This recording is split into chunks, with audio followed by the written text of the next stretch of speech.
ನಮಸ್ಕಾರ ಎಲ್ರಿಗೂ. Welcome back to my YouTube channel. ಎಲ್ಲರೂ ಹೇಗಿದ್ದೀರಾ? ಐ ಹೋಪ್ ಎಲ್ಲರೂ ಚೆನ್ನಾಗಿದ್ದೀರಾ ಅಂತ ಅಂದ್ಕೊಳ್ತಾ ಇವತ್ತಿನ ನನ್ನ ವ್ಲಾಗ್ನ ಸ್ಟಾರ್ಟ್ ಮಾಡ್ತಾ ಇದ್ದೀನಿ. ಇವತ್ತಿನ ನನ್ನ ವ್ಲಾಗಲ್ಲಿ ಏನಿದೆ ಅಂತಂದರೆ, ನಾನು ಮೈಸೂರಿಂದ ನಮ್ಮೂರಿಗೆ ಹೋಗ್ತಾ ಇದ್ದೆ.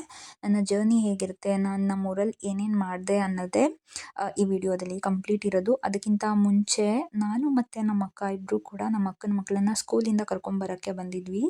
ಅವ್ರನ್ನ ಸ್ಕೂಲಿಂದ ಮನೆಗೆ ಕರ್ಕೊಂಡು ಹೋಗಿ ಬಿಟ್ಟು ಅದಾದಮೇಲೆ ನಾನು ರೆಡಿಯಾಗಿ ಮನೆಯಿಂದ ನಮ್ಮೂರಿಗೆ ಹೊರಟಿರೋದು.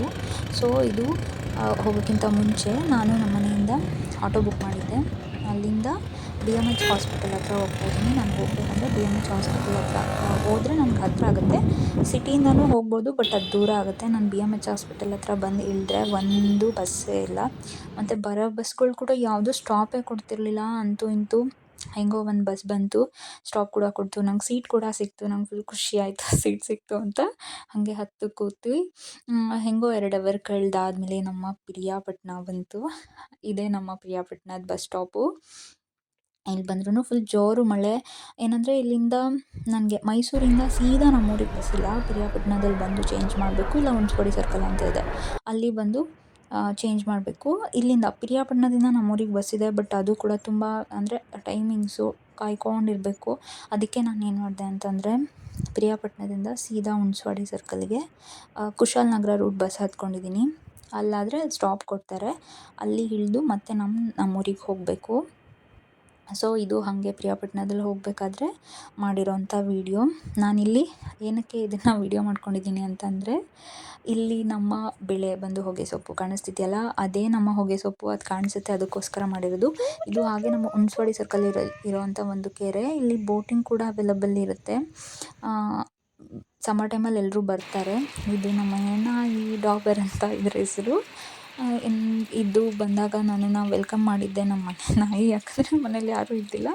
ಹಾಗೆ ಒಂದು ಔಟ್ಫಿಟ್ ಚೆಕ್ ಎಲ್ಲ ಮಾಡಿಕೊಂಡು ಆಚೆ ಬಂದರೆ ಮಳೆ ಇನ್ನೂ ಜೋರಾಗಿ ಬರ್ತಾಯಿತ್ತು. ಹಾಗೆ ಒಂದು ವೀಡಿಯೋ ಮಾಡ್ಕೊಳ್ಳೋಣ, ಚೆನ್ನಾಗಿ ಕಾಣಿಸುತ್ತಲ್ವಾ ಮಳೆಯಲ್ಲಿ ಅಂತ ಅಂದ್ಬಿಟ್ಟು ಸುಮ್ಮನೆ ಹಾಗೆ ಒಂದು ವೀಡಿಯೋ ಮಾಡ್ಕೊಂಡಿದ್ದೀನಿ. ಚೆನ್ನಾಗಿ ಕಾಣಿಸ್ತಾ ಇತ್ತು ಮಳೆಯಲ್ಲೂ. ಅದಾದಮೇಲೆ ನೋಡಿದರೆ ಇಲ್ಲಿ ಇಷ್ಟು ಪಾತ್ರೆ ಇತ್ತು.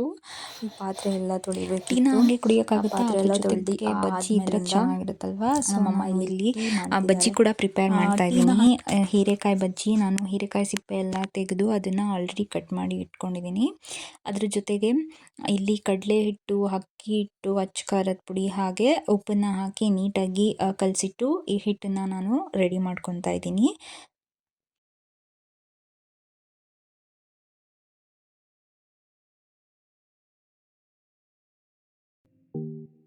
ಮೇನ್ ರೆಸಿಪಿ ಬಂದು ಕಳಲೆ ಅಂತ ಮೆನ್ಷನ್ ಮಾಡಿದ್ದೀನಿ. ಇವತ್ತು ನಾನು ಕಳಲೆ ಸಾಂಬಾರನ್ನ ಹೇಗೆ ಮಾಡೋದು ಅಂತ ಇದರಲ್ಲಿ ತೋರಿಸ್ಕೊಡ್ತಾ ಇದ್ದೀನಿ. ಅದಕ್ಕಿಂತ ಮುಂಚೆ ಕಳಲೆಯಿಂದ ನಮಗೆ ಯೂಸ್ ಏನಾಗುತ್ತೆ ಅಂತ ಅಂದರೆ, ಇದು ಆರೋಗ್ಯಕ್ಕೆ ತುಂಬ ಒಳ್ಳೆಯದು, ಮತ್ತು ಇದರಿಂದ ಜೀರ್ಣಕ್ರಿಯೆ ಚೆನ್ನಾಗಾಗುತ್ತೆ, ಕ್ಯಾಲರೀಸ್ ಕಮ್ಮಿ ಇರುತ್ತೆ. ಸೊ ವರ್ಷಕ್ಕೆ ಒಂದ್ಸಲನಾದರೂ ಈ ಥರ ಒಳ್ಳೆ ಆರೋಗ್ಯಕರ ಆದಂಥ ಪದಾರ್ಥಗಳನ್ನ ತಿನ್ನಬೇಕು. ಮತ್ತು ಕೆಲವೊಂದು ಡಿಶಸ್ ಹೇಗೆ ಅಂದರೆ ಹೆಲ್ತಿಗೆ ಒಳ್ಳೆಯದು, ಬಟ್ ಟೇಸ್ಟ್ ಚೆನ್ನಾಗಿರಲ್ಲ. ಬಟ್ ಇದು ಆ ಥರ ಅಲ್ಲ, ಟೇಸ್ಟ್ ಕೂಡ ತುಂಬ ಚೆನ್ನಾಗಿರುತ್ತೆ. ಇದನ್ನು ಪ್ರಿಪೇರ್ ಮಾಡೋದು ಹೇಗೆ ಅಂತ ಅಂದರೆ, ಫಸ್ಟು ಅದನ್ನು ಕಟ್ ಮಾಡಿ ಎತ್ತಿಟ್ಕೋಬೇಕು.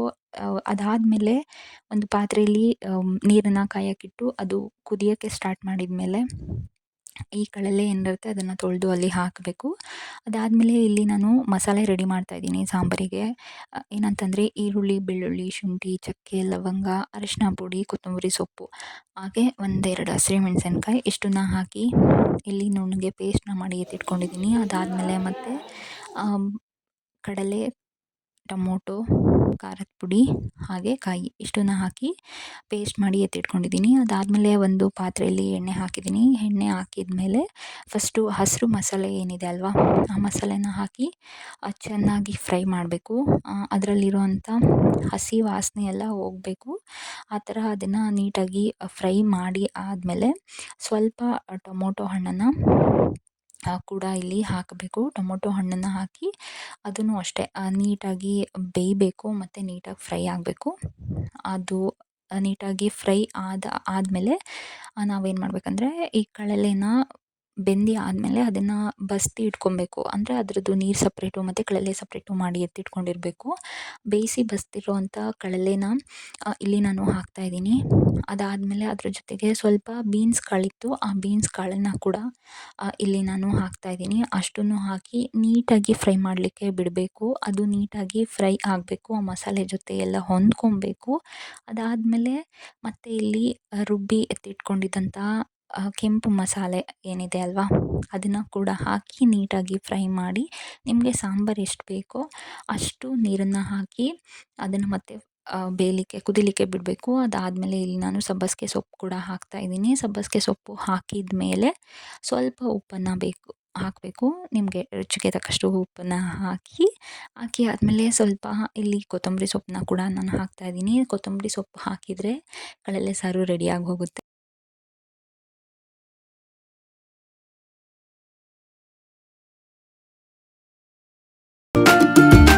ಆಮೇಲೆ ಯಾಕೆ ಮಾಡ್ಕೊಂಡು ತಿನ್ನಬಾರ್ದಲ್ವಾ? ನೀವು ಒಂದ್ಸಲ ಮನೇಲಿ ಟ್ರೈ ಮಾಡಿ. Thanks for watching. ಬಾಯ್.